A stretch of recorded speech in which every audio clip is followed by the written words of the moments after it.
Ons Hemelse Vader, ons nader tot U in die wonderlike naam van ons Here Jesus Christus. Here, dankie dat ons in U teenwoordigheid kan wees. En my gebed is dat U naam verheerlik sal word, Here. In Jesus naam, amen.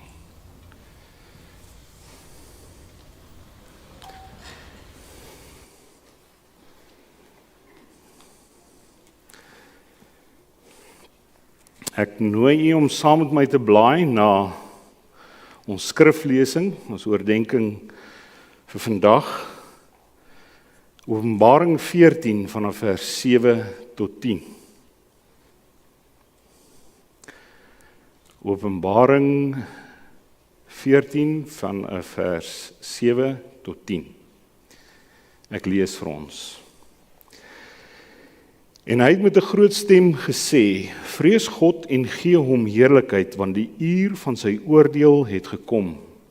En aanbid hom, wat die hemel en die aarde en die see en die waterfonteine gemaak het.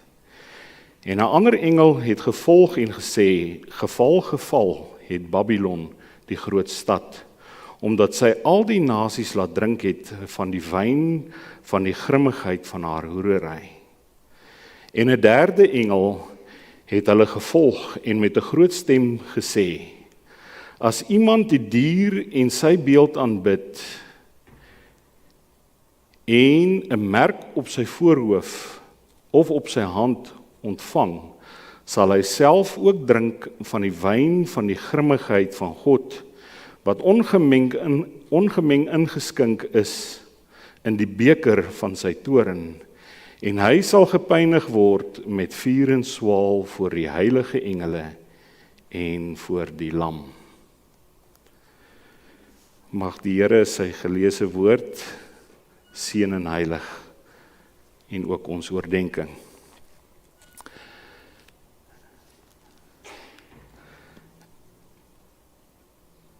Die titel van ons oordenking vandag is Sinners in the hands of an angry God, deel 2. Die begin van die jaar het ek 'n boodskap gedeel met dieselfde tema en ons het gekyk basies na die derde engel se boodskap. En ons het gefokus op vers 10 in die eerste gedeelte daarvan, en dit was oor die toorn van God.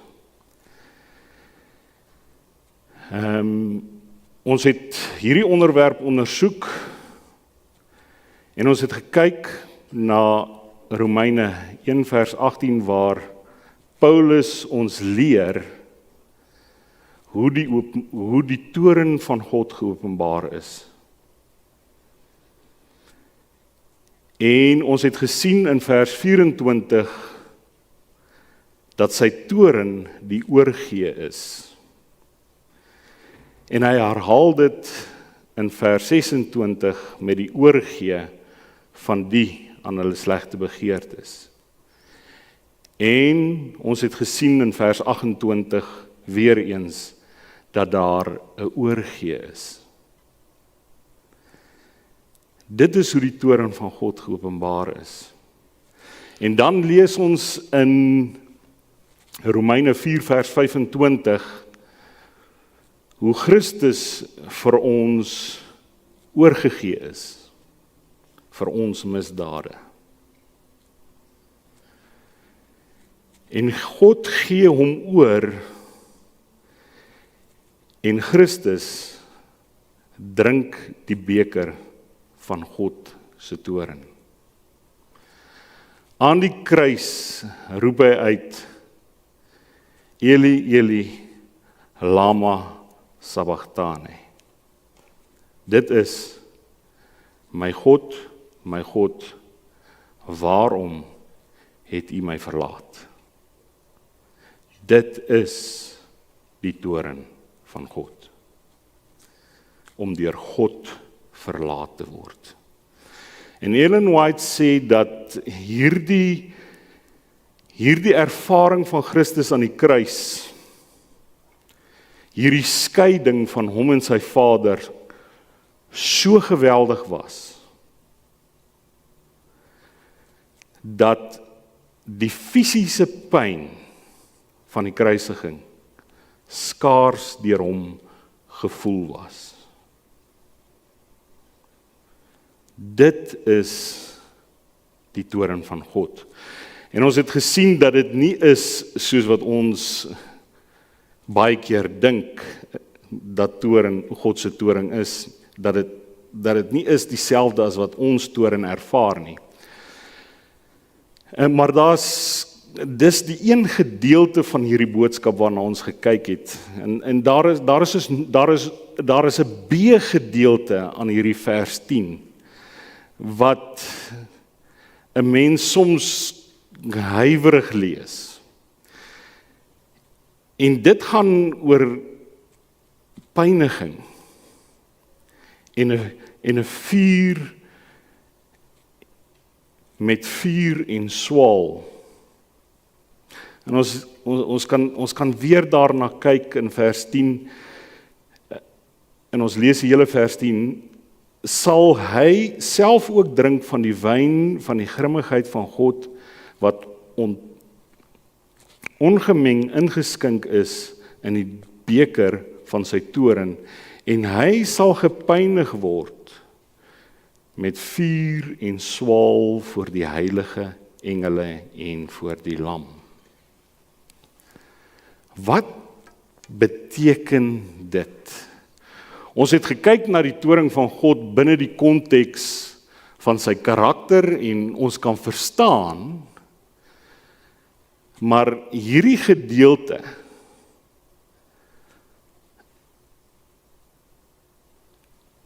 pas nie so lekker in nie. Laat 'n ou so bietjie ongemaklik voel. Wat beteken dit? Hoe moet ons hierdie gedeelte sien? Hoe moet ons dit verstaan? En dan lees ons verder in vers 11. En die rook van hulle pyniging gaan op tot in alle ewigheid. En hulle het dag en nag geen rus nie. Hulle wat die dier in sy beeld aanbid, en elkeen wat die merk van sy naam ontvang. Wanneer ons na die 3 engele boodskap kyk, moet ons ook hierdie gedeelte deeglik verstaan. En ons moet dit verstaan binne die karakter van God, sy karakter van liefde en genade en barmhartigheid. Die 3 engele boodskap is 'n vreesaanjaende boodskap, soos wat 'n mens dit lees.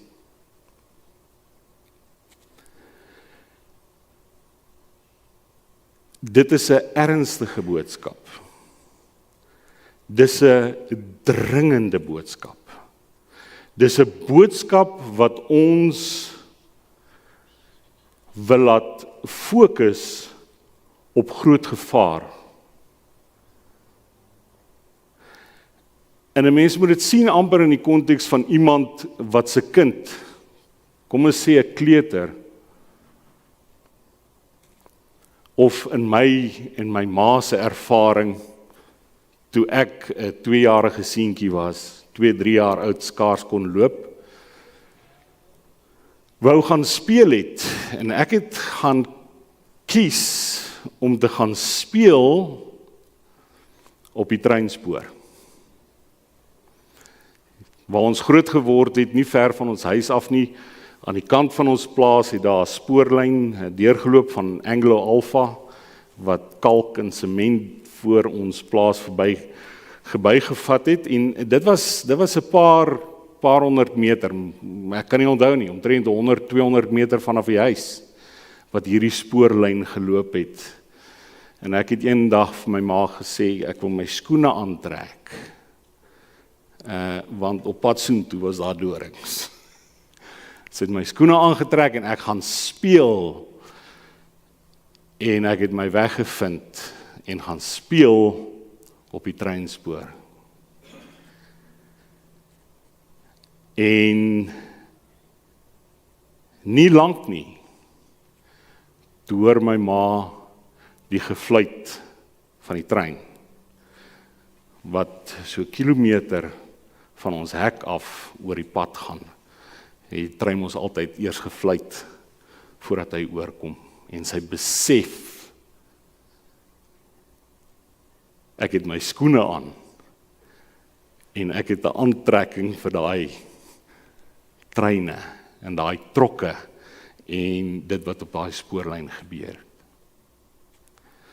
Wat sal 'n ouer doen, wanneer hy dit besef? Of sy dit besef? Daar sal met 'n groot stem geroep word. Daar gaan met 'n groot stem geskree word. Daar gaan alarm gemaak word, nie vir net vir die persoon of die kind wat op die treinspoor is nie, maar vir alles en almal, om hulle aandag daarop te vestig, dat daar gevaar aankom is, en dat iemand blootgestel is.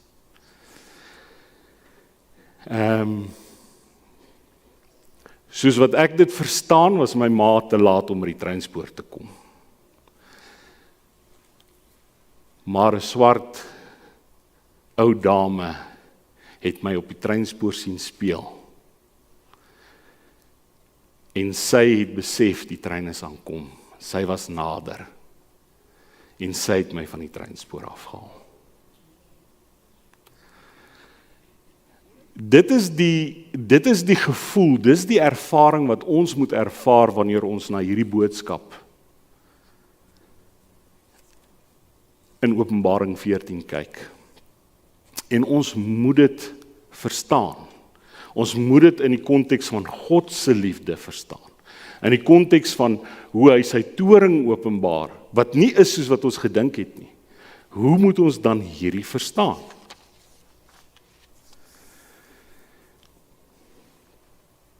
Hierdie boodskap, hierdie derde engelboodskap is ook 'n boodskap van hoop. Dit moet 'n boodskap van hoop wees. Hoe sien die wêreld, en met die eerste lees van hierdie boodskap, hoe sien die wêreld dit? En hoe sien die algemene Christelike gemeenskap hierdie boodskap? En ek het die preek gebring wat deur Jonathan Edwards gepreek was, so 250 jaar terug. Hier is hy. Sinners in the hand of an angry God. The most famous sermon ever preached. En ek gaan 'n gedeelte daaruit lees, vanaf bladsy 56 uit hierdie preek uit, en dis hoe meeste Christelike denominasies hierdie boodskap ervaar. En ek lees vir ons. The fourth thing you must consider is that the wrath of God is an everlasting wrath. It would be dreadful to suffer the fierceness of wrath of Almighty God for just a moment, but you must suffer it for all eternity.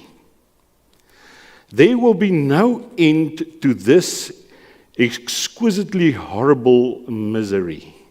When you look forward, you will see a long forever, a boundless duration before you, which will swallow up your thoughts and amaze your soul.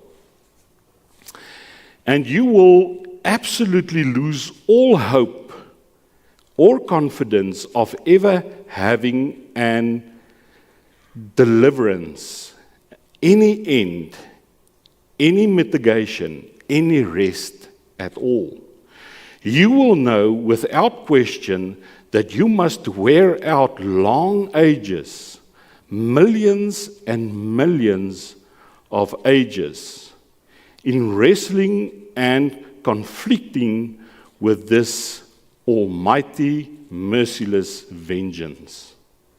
And then, when you have done so, when so many ages have actually been spent by you in this manner, you will know that everything you have suffered is but a pinpoint, comparing with that what remains. Your punishment will indeed be infinite.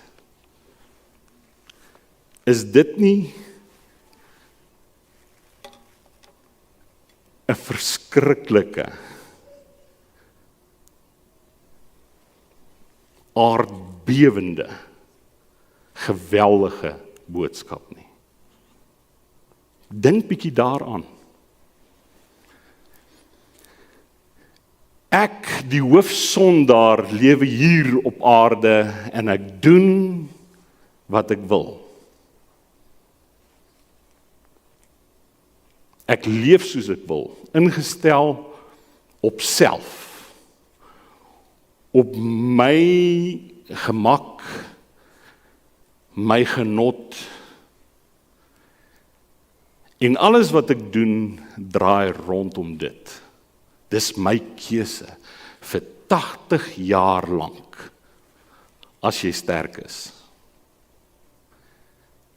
En dan die einde, en wat kry ek daarvoor? Biljoene en biljoene en biljoene jare se pyniging. Is dit regverdig?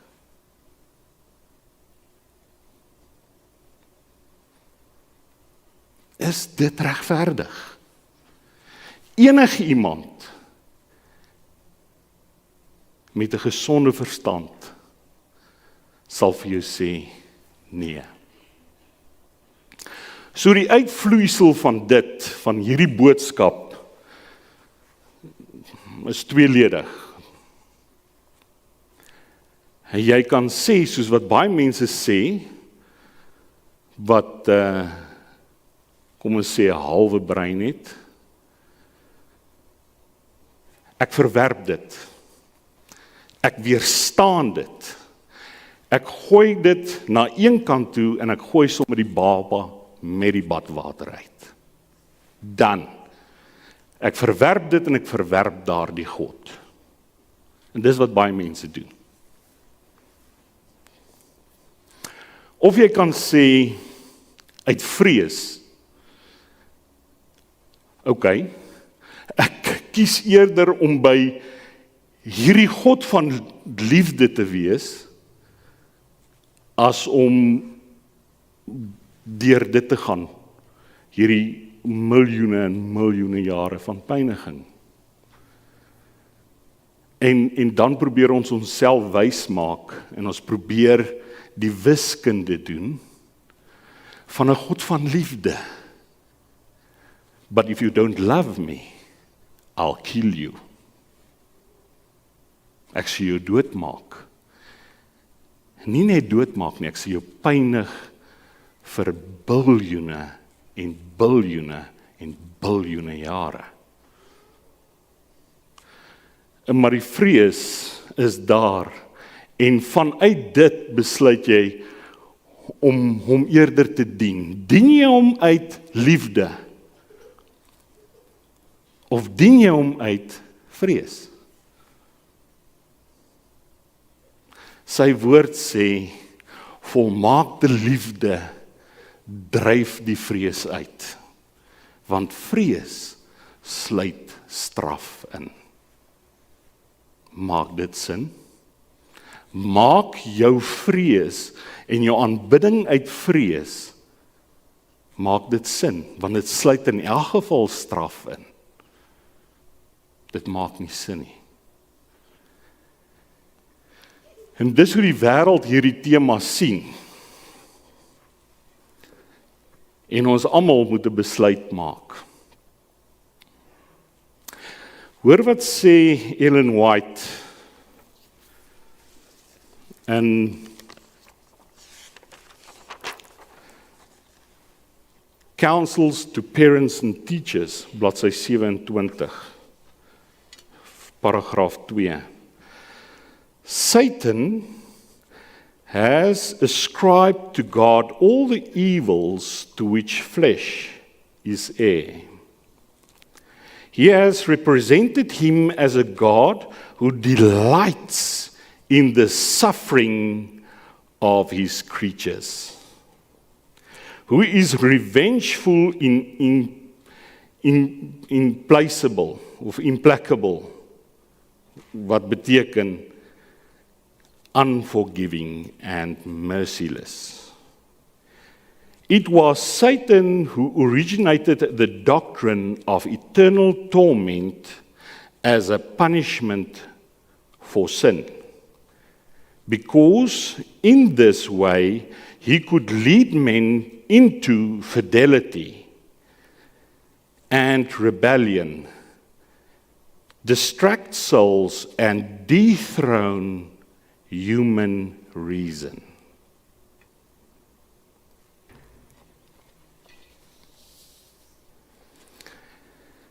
Ek glo wanneer ons die tema van straf, soos wat dit werklik is, verstaan, dan sal ons werklik die toestand van die dode verstaan. Meer nog, ons sal beter verstaan wat die karakter van God is. Ons sal straf verstaan en die uitwerking en die gebeurtenisse wat gaan volg as gevolg van dit. En dit moet op die einde van die dag sin maak. Wanneer ons nou na hierdie onderwerp gaan kyk, moet ons 'n basis kry. En hierdie basis, hierdie idee, die idee van oordeel moet ons verstaan. Dit moet vas wees. En ek wil hê ons moet blaai na Johannes 5 vers 22. Ons blaai na Johannes 5 vers 22 en ek lees: Want die Vader oordeel ook niemand nie, maar hy het die hele oordeel aan die Seun gegee. Oordeel die Vader ons? Die skrif sê, die Vader oordeel ons nie. Hy het die hele oordeel aan die Seun gegee. En dan kyk ons na Johannes 8. Johannes 8 vers 15. Julle oordeel volgens die vlees. Ek oordeel niemand nie. Dis wat Jesus sê.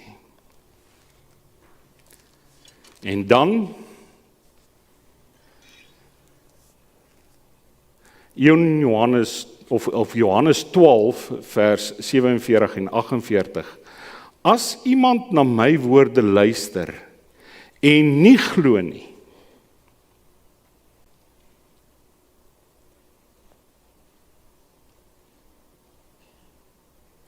ek oordeel hom nie, want ek het nie gekom om die wêreld te oordeel nie, maar die wêreld te red. Wie my verwerp en my woorde nie aanneem nie, het een wat hom oordeel, die woorde wat ek gespreek het.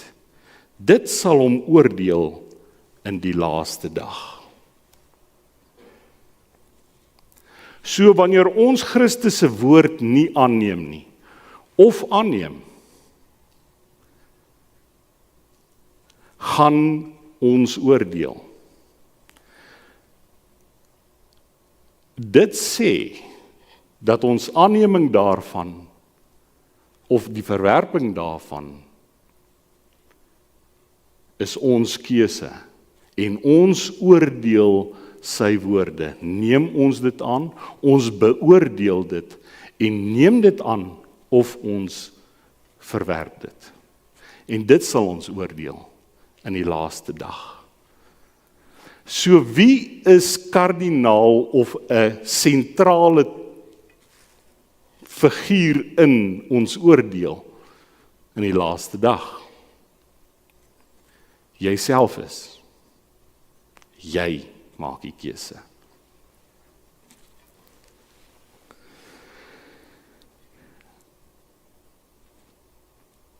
Christus in die evangelies verwys na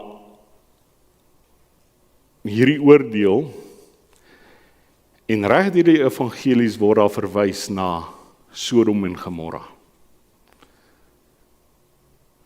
En ons beter na Sodom en Gomorra kyk,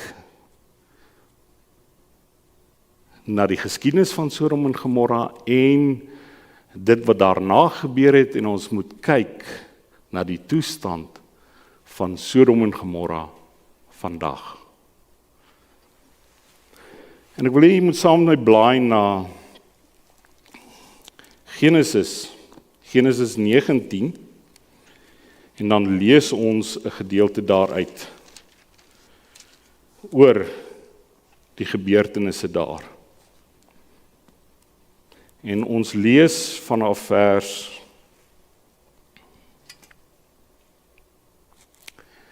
24 tot 28. En die Here het swaal en vuur oor Sodom en Gomorra laat reën van die Here uit die hemel. En hy het hierdie stede omgekeer en die hele Jordaanstreek oor al die inwoners van die stede en wat op die grond groei. En sy vrou, dit is nou Lot se vrou, het agter hom omgekyk en sy het 'n soutpilaar geword. En Abraham het vroeg in die môre na die plek waar hy voor die aansig van die Here gestaan het, toe hy uitkyk oor Sodom en Gomorra en oor die hele land van die Jordaanstreek, sien hy dat die rook van die land optrek, soos die rook van 'n smeltoond. En dan lees ons in 1 Petrus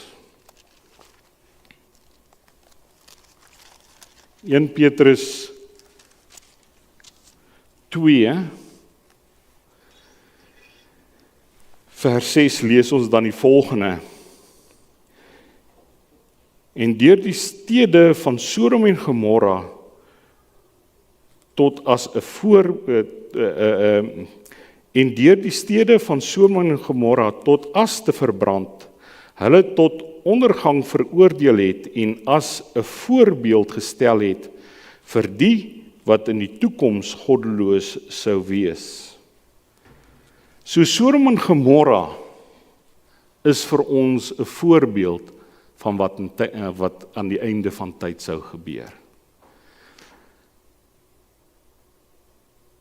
Abraham het oor die Jordaanvallei gekyk en gesien hoe die stede vernietig word. Hoe hulle rook opgaan en hoe hulle tot as verbrand word.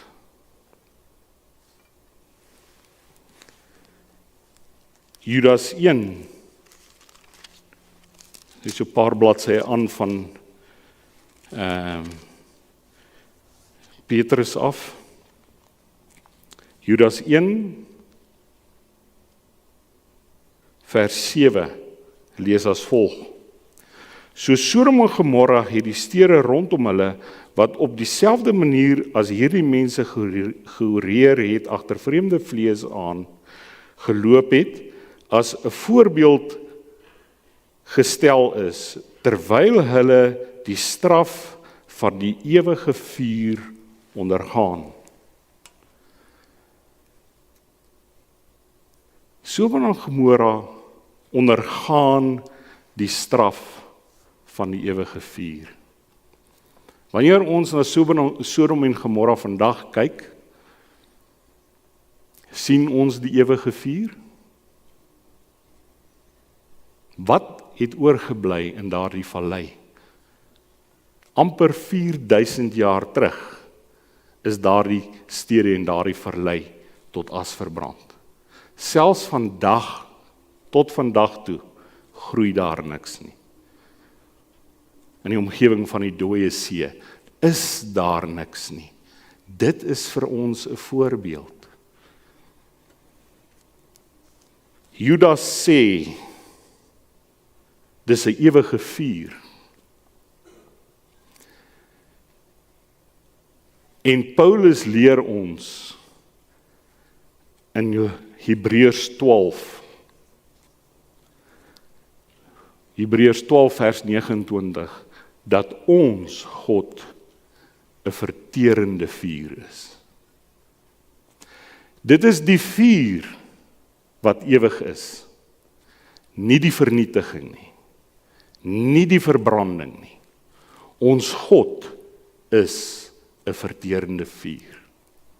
En dan moet ons kyk, hoe lyk God? En ek vra hom saam te blaai na Jesaja 33.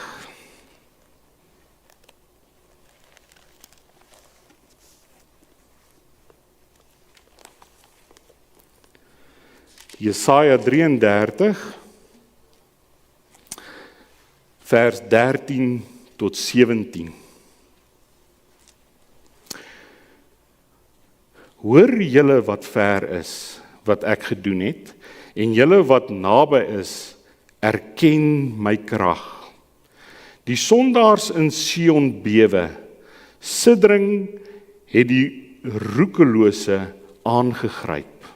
Hulle sê, hier praat die sondaars, hulle sê, wie van ons kan bly by 'n verterende vuur? Wie van ons kan woon by 'n ewige gloed? En dan gee die profeet die antwoord. Hy wat in regverdigheid wandel en spreek wat reg is.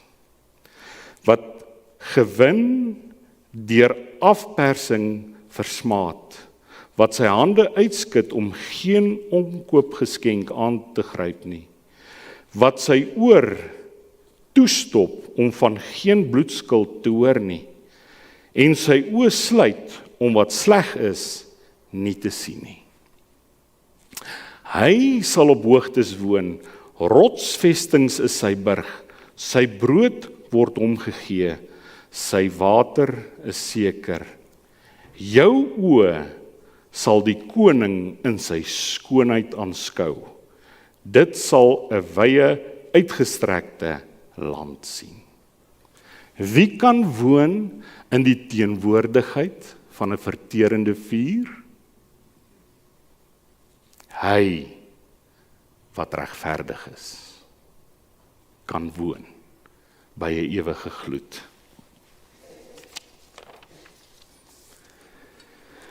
Hoor hoe stel Ellen G. White dit in Desire of Ages, bladsy 107 en 'n verdere aanhaling uit bladsy 600.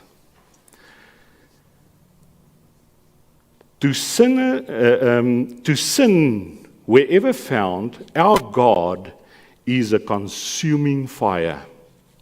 In all who submit to his power, the Spirit of God will consume sin. But if men cling to sin, they become identified with it. Then the glory of God, which destroys sin, must destroy them. Jacob, after his night of wrestling with the angel, exclaimed, I have seen God face to face, and my life is preserved.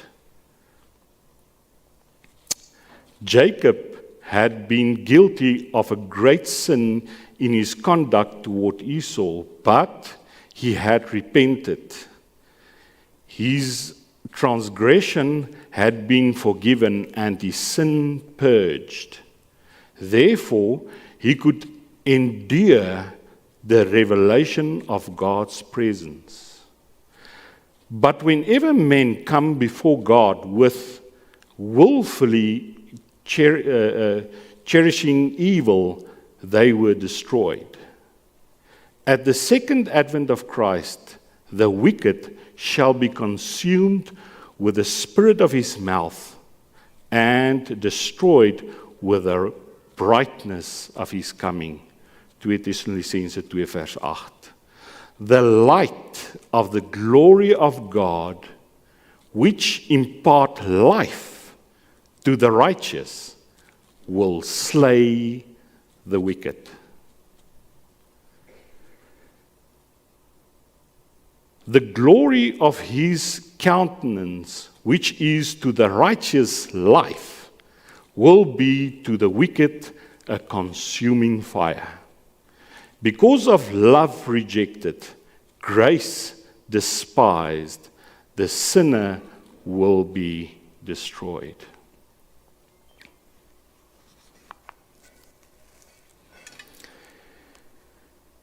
En dan lees ons in Openbaring waar dit plaasvind. En kom ons blaai na Openbaring 20 vanaf vers 11 en lees dit saam.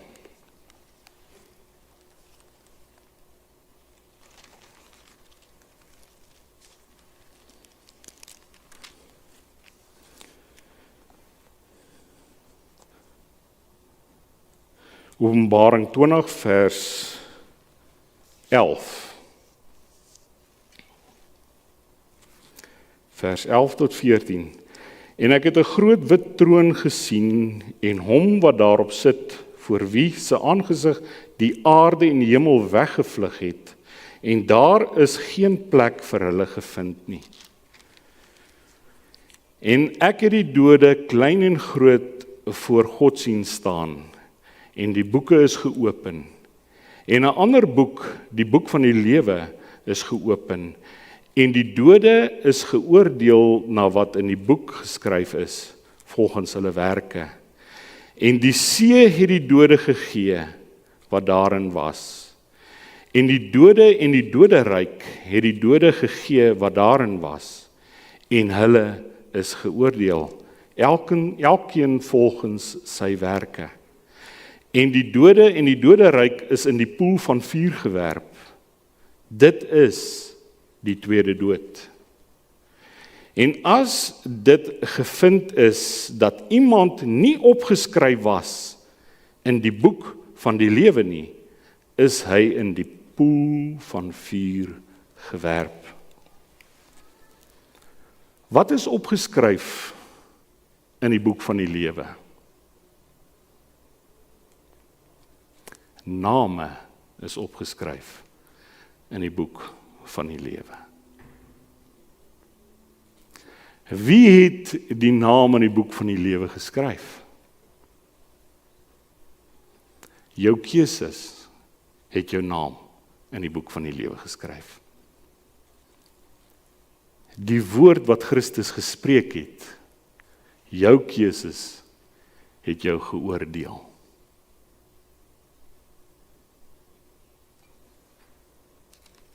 En dan lees ons in Openbaring 15 van 'n plek.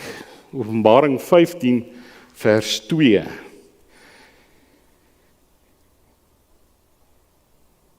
En ek het gesien iets soos die see van glas, gemeng met vuur.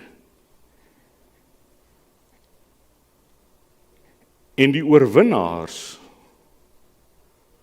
oor die dier en oor sy beeld en oor sy teken, oor die getal van sy naam, het ek by die see van glas sien staan, met sieters van God, en hulle het die lied gesing van Moses, die dienskneg van God, en die lied van die lam, en gesê, groot en wonderlik is u werke, Here God, almagtig, regverdig en waaragtig is u weë, o koning van die heiliges. Wanneer ons kyk na die laaste hoofstuk in die Ou Testament, lees ons die volgende. Want kyk, die dag kom en dit brand soos 'n oond. Die oond wat Abraham gesien het daar in die vallei, die Jordaanvallei. Dan sal al die vermeteles en almal wat goddeloosheid bedrywe, 'n stoppel wees. En die dag wat kom, sal hulle aan die brand steek, sê die Here van die leerskades, sodat dit vir hulle geen wortel of tak sal oorlaat nie. Maar vir julle wat my naam vrees, sal die son van geregtigheid opgaan, en daar sal genesing onder sy vleuels wees, en julle sal uittrek en huppel soos kalwers uit die stal. En julle sal die goddelose vertrap, want hulle sal so stof wees. Die King James sê ashes. Julle sal as of so stof wees onder julle voetsole op die dag wat ek skep, sê die Here van die leerskade.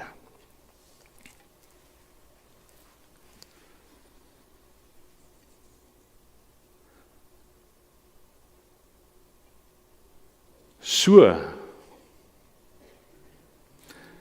wat vir die een lewe is, wat vir die een 'n bron van uitbundigheid is, soos kalvers wat uit die stal losgelaat word, het u dit al beleef, het u dit al gesien?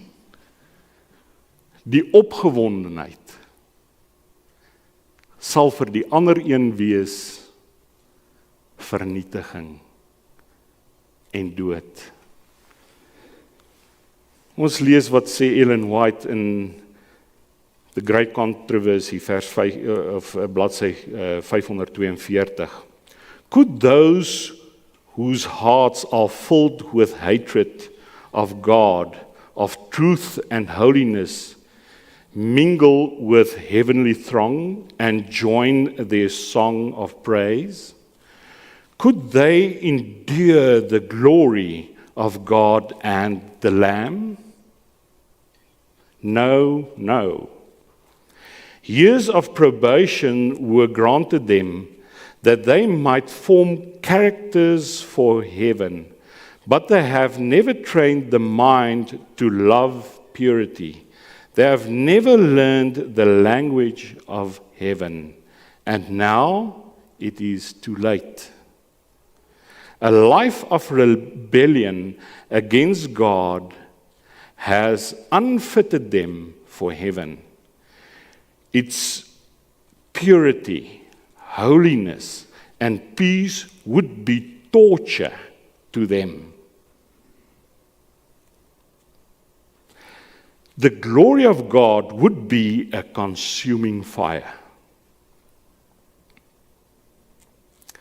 They would long to flee from the holy place.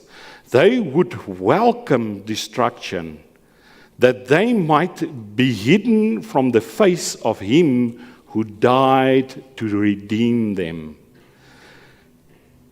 The destiny of the wicked is fixed by their own choice. Their exclusion from heaven is voluntary with themselves and just and merciful on the part of God. Just and merciful. So ons keuses gaan die gevolg hê dat ons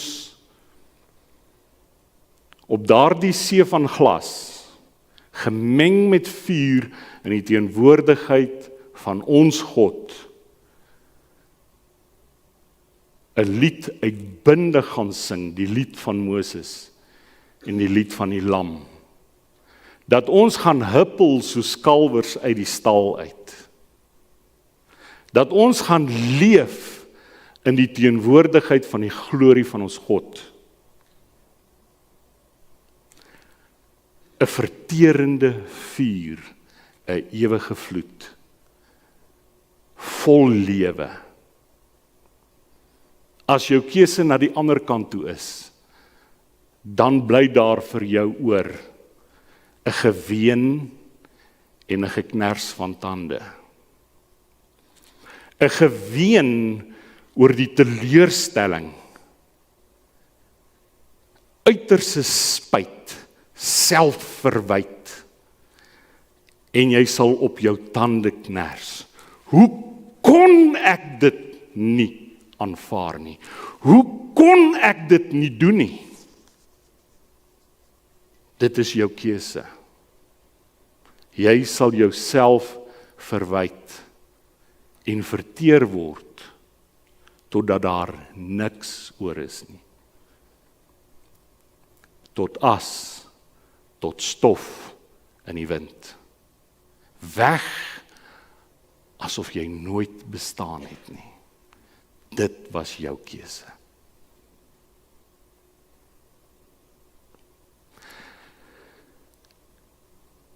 Is dit nie eintlik goeie nuus nie? Is dit nie goeie nuus dat ons God ons nie wil seermaak nie? Is dit nie goeie nuus nie? Hy het gedagtes aangaande ons net van voorspoed en nie van teëspoed nie. Dit is nie dat hy ons gaan vernietig nie. Dis net dat ons nie saam met hom sal kan bestaan in sy heerlikheid nie. Dit is wat dit is. Is dit nie goeie nuus nie? Jy kan die keuse maak. 'n 80 jaar net soos wat jy wil. And that's it. Hoekom wil jy sterf? Hoekom wil jy nie lewe nie? Dit is jou keuse. Amen.